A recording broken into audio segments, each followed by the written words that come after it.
Trevor trudged through the suffocating heat, his steps heavy with the weight of a marriage that had long lost its luster. The air in his small, cramped office felt stifling, suffused with the palpable tension of his boss's relentless demands. Every day was an unending battle, his spirit withering under the constant assault of criticism and condescension.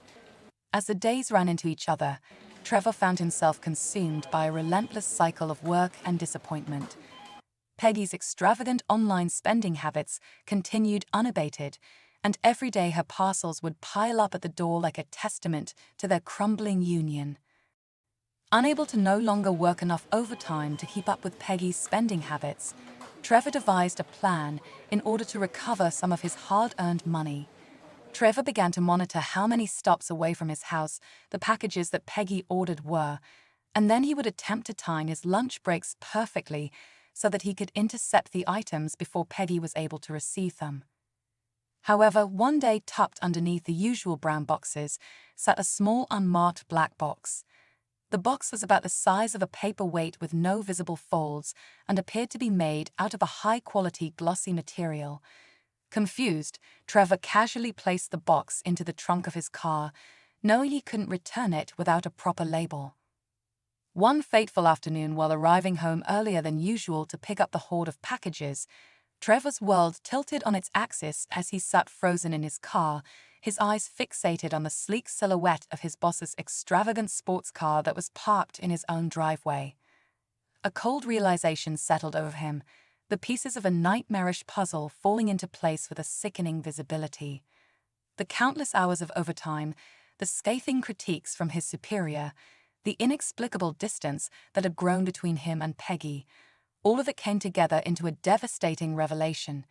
His boss, the very man who had made his work life a living hell, had been usurping his sanctuary at home, defiling the sanctity of his marriage with brazen audacity.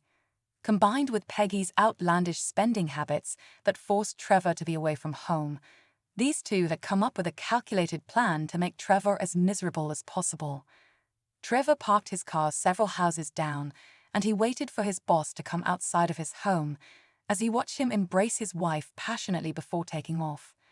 It was time for Trevor to confront Peggy, but not before grabbing that little black box that had been resting in his trunk for the past few days.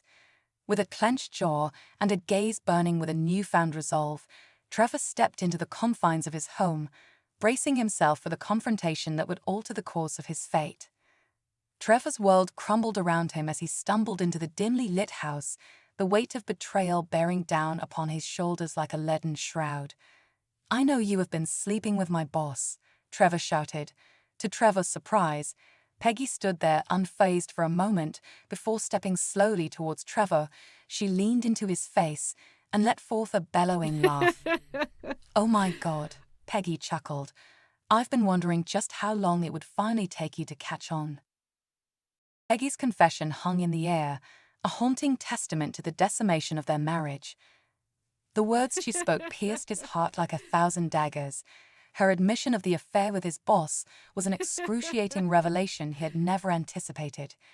His chest tightened with an indescribable anguish as he confronted the fracture of the love they had once shared, now twisted into a semblance of hatred. With a heavy heart and trembling hands, he presented the small black box to Peggy, a gesture of bitter resignation masking the searing pain that consumed him. "I now know who left this here for you. Take it," Trevor muttered. Without hesitation, Peggy gleefully snatched the small black box from Trevor. "He's already twice the lover you are, and now he is leaving me gifts. I bet it's a ring," she cackled. As Peggy eagerly tore open the box, an unearthly noise rang out from somewhere inside of it.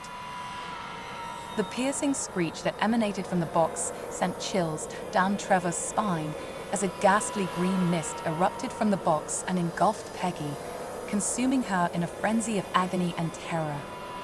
Her blood-curdling screams rang out through the room, each cry a haunting echo pleading for help, now twisted into a grotesque parody of vengeance and despair. And in an instant, the box neatly closed itself back up, leaving behind no trace of Peggy. Trevor stood rooted to the spot, his mind a whirlwind of disbelief and horror at the unfathomable fate that had befallen his estranged wife. And then there was a blanketing sense of comfort that soothed Trevor. No longer did Trevor have to endure his wife's endless belittling of him. No longer did he have to work endless shifts just to keep up with her exuberant spending habits. He was free. The following morning was a typical day at work. The office was buzzing with phones and the usual chatter.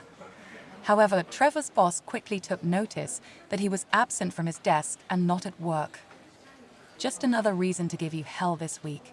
Trevor's boss gleamed before settling into his private office. Catching his eye, sitting neatly on his desk was a small black box with a note resting beside it that read, "To my lover. I'll see you soon. Signed, Peggy."